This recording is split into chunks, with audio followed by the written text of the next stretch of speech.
Hello and welcome to Scratch Paper, a writing-related podcast. I'm Alicia De Los Reyes, and this is episode 24.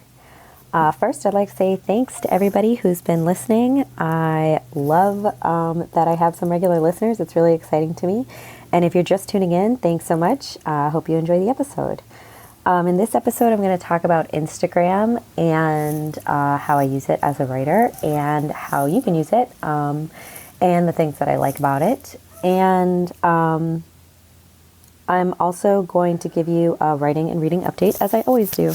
So for a reading update, I've read 1.5 memoirs. The first one was Hunger by Roxane Gay, which is really sad to read and difficult to read, but I'm glad that I read it. And I'm also reading right now Queen of Dreams by Heather Valencia and Raleigh Kent. And it is one of the craziest books I've ever read, one of the craziest memoirs I've ever read. It's about a person who's a, mystic dreamer person. She's got a really interesting life. So that's my reading update. Big into memoirs at the moment. I'm also participating in the Seattle Public Library bingo card summer bingo thing. And I'm trying to beat my sister and get bingo before she does. So far she's beating me, but we'll see. For a writing update, I'm still working on my new novel, which is called Wait at the moment. And it's about a psychic named Leah who's helping out an evangelical family whose foster daughter has stopped talking.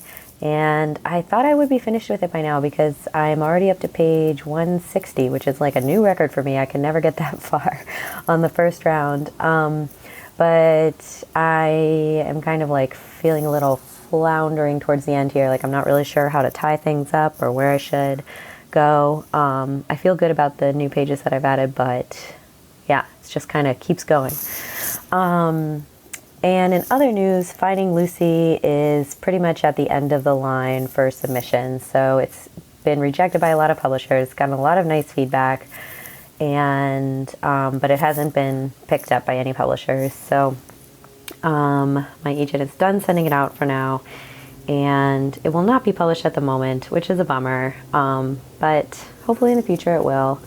And yeah, so that's what happened with Finding Lucy, at least for now.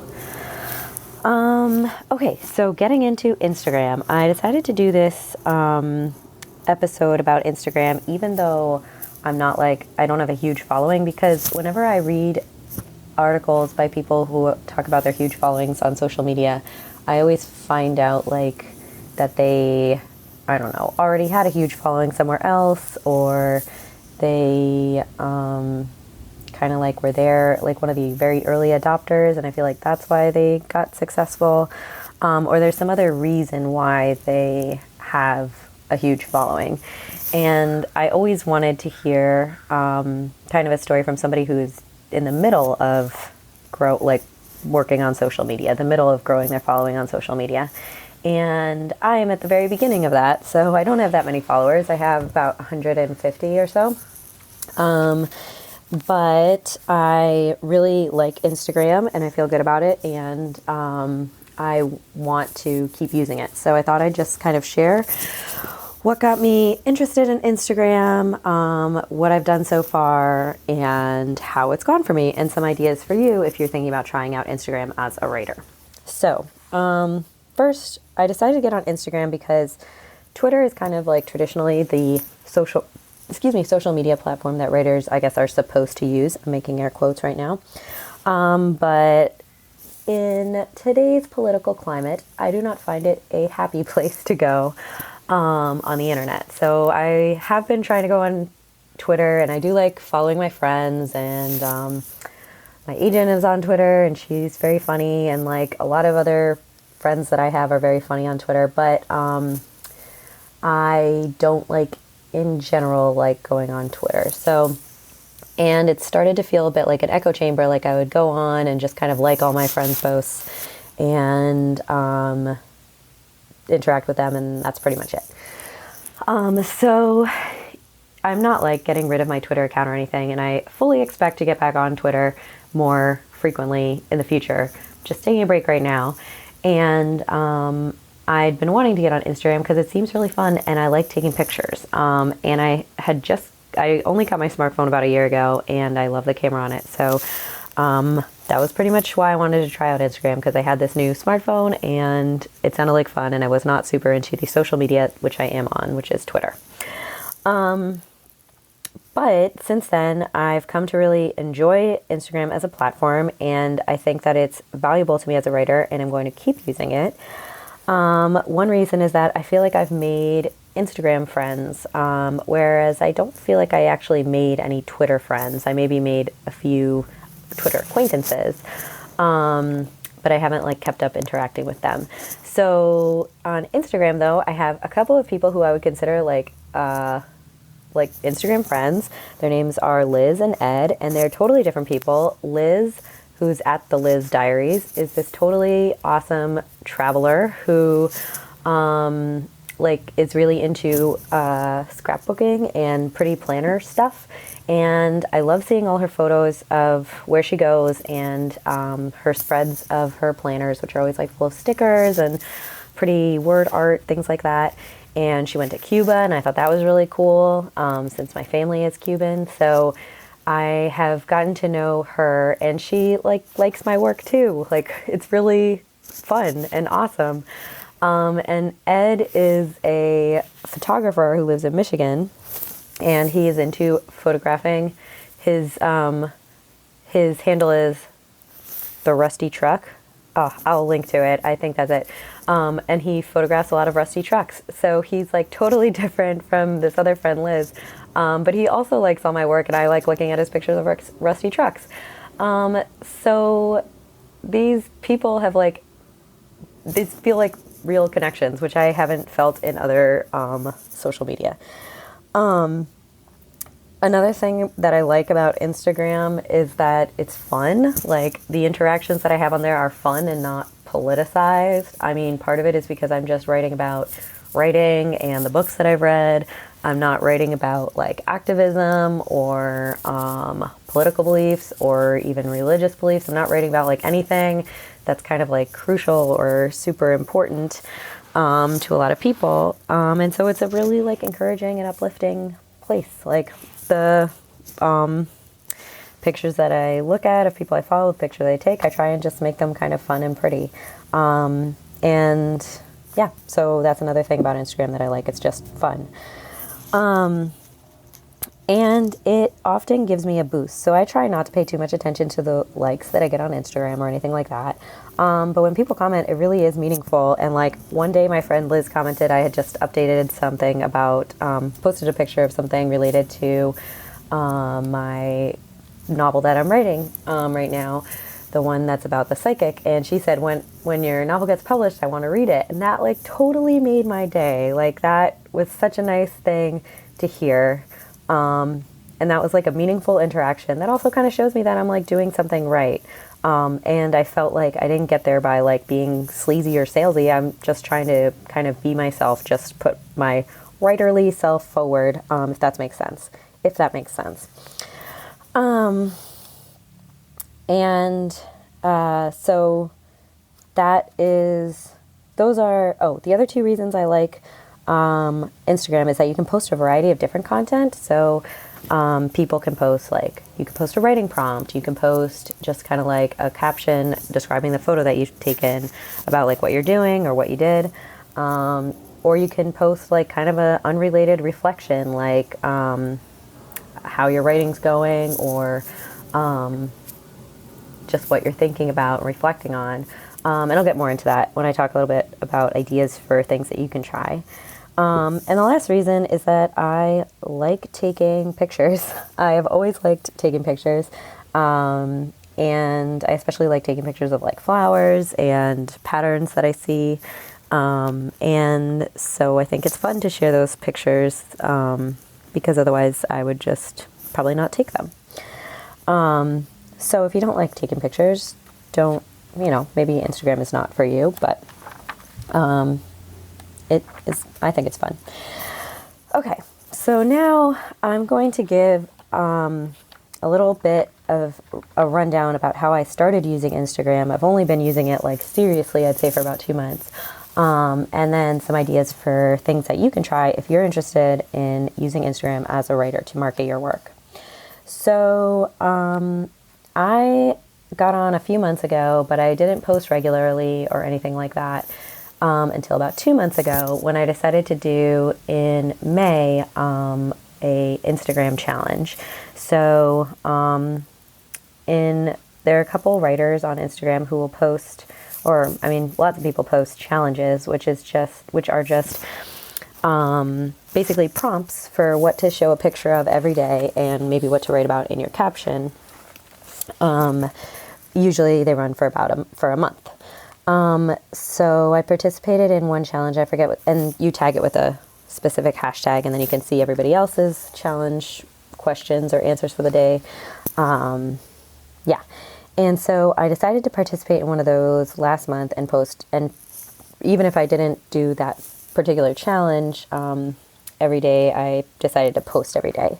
So I posted pretty much every day, and the challenge was writing related, so things like work in progress synopsis, or things like where do you like to write, and writing tools, things like that, like all kinds of writing related things. So you could take a picture of, a place where you like to write, and then talk about, like, I like to write in my backyard when it's sunny out, something like that, and tag it with the challenge hashtag. So that was actually really fun, and I got to know a lot of writers better that way, and I feel like it grew my following also. Like, I got more followers just because posting regularly is something that Instagram wants you to do, so the algorithms favor that sort of thing.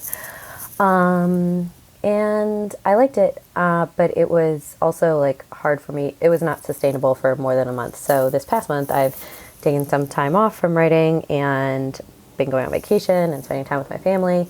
And so I have not been posting once a day, and I feel good about that. I've been posting like 2 or 3 times a week, maybe a little bit more, maybe a little bit less, depending on the week. And that feels more sustainable.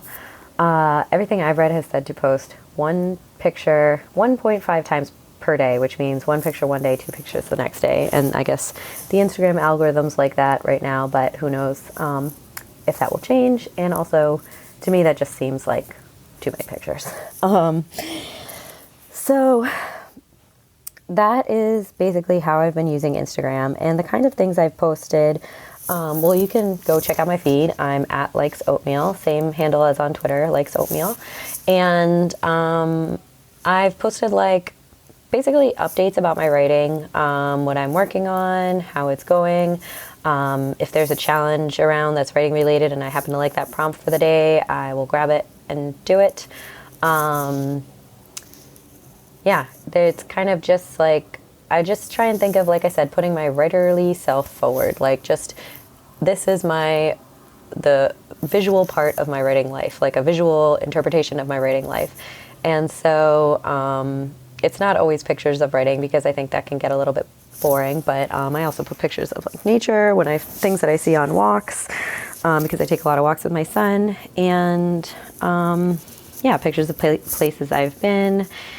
And the comment doesn't have to be totally related to the picture, so I kind of feel free to go off the, like, not have it be totally related, like share a picture of a flower and talk about how I've had a really good writing day, or how I am looking forward to getting some writing time, something like that. And I've also shared a little bit on stories, just kind of random fun things. That's a little bit more freeform right now. And like I said, I'm not a power user of Twitter yet. I'm just kind of experimenting and seeing what I like to do and what the people who follow me like to see. And I've been sharing the podcast on there from day one, and that's been really fun. So some ideas for things that you can do. All those kind of, I think, challenges are great because they can give you ideas for where to begin, especially if you have no idea what to do. And I actually think it was good for me to try it out once a day per month for a whole month, because it kind of got me into the rhythm of thinking of something to write about or take a picture of, and then posting it. The So posting regularly, maybe start out posting more regularly than you actually intend to. I think that can help jumpstart. But if you can't post every day, I think that's totally fine. Just try posting maybe once a week or something like that. Use writer hashtags and book hashtags, and I'll post a list of these in the show notes on aliciadelosreyes.com. But also if you just search Writers of Instagram is a pretty big hashtag. If you click on that, then you can look at the top of the screen and it'll tell you more hashtags that are related. And same things for if you try looking Bookstagram is a pretty popular book hashtag. You can find other ones by clicking on the hashtag Bookstagram. And you can also look around for hashtags in what other people use, especially if you go to some of the most popular ones. You can see what are more popular hashtags. And the hashtag advice I have is don't worry about it for every single picture. And also try and look for hashtags that actually have a smaller following, because that's how I think I've made connections, by connecting with people who use kind of hashtags with fewer than 10,000 posts, which is so many. It's crazy how many pictures people post. But yeah, the smaller hashtags are where you can actually make connections, get to know people. Because I guess maybe because the people in those hashtags are really kind of still into the community aspect of the hashtag, which is the idea in some cases. There's hashtag writers community, but it's so huge, it's full of 1 million posts that I don't think that writers community is really meaningful anymore, except to find other writers in general, more generally speaking. But basically, the smaller you get, the more specific you get, the more likely you are to find people who are really interested in what you're writing about, and make connections that way. So for example, amwriting, hashtag amwriting is a really popular hashtag, but amwriting fiction is a way to find people who are writing fiction. And you can get even more specific, amwriting fantasy or amwriting high fantasy, something like that. And those people are probably more likely to be interested in your posts, and you're more likely to be interested in their posts. So hopefully that makes sense. Crash course in how hashtags work. Other ideas, follow people who have what you want and do what you want to do, and see what they post to get ideas for yourself. So I'm not saying take the same pictures or post the same comments. That would be weird. But I have an author who I follow who is a hybrid indie, self-published and traditionally published author, and she writes in a different genre. But I like following her because I can see that she just kind of posts normal, everyday photos about her life, and so it makes me feel better when I don't have anything super exciting to write about. And yeah, so you can get ideas from people who are already successful about what to share on social media. And then the last and probably most important thing that I've done, which has been helpful and fun, is to comment and make friends. So like I said, when people comment on my photos, it really means a lot because it takes time, and it totally makes my day. And it doesn't have to be a super exciting comment, but you can definitely tell when people are taking the time to comment versus when they're sending out a robot to put an emoji in your comments.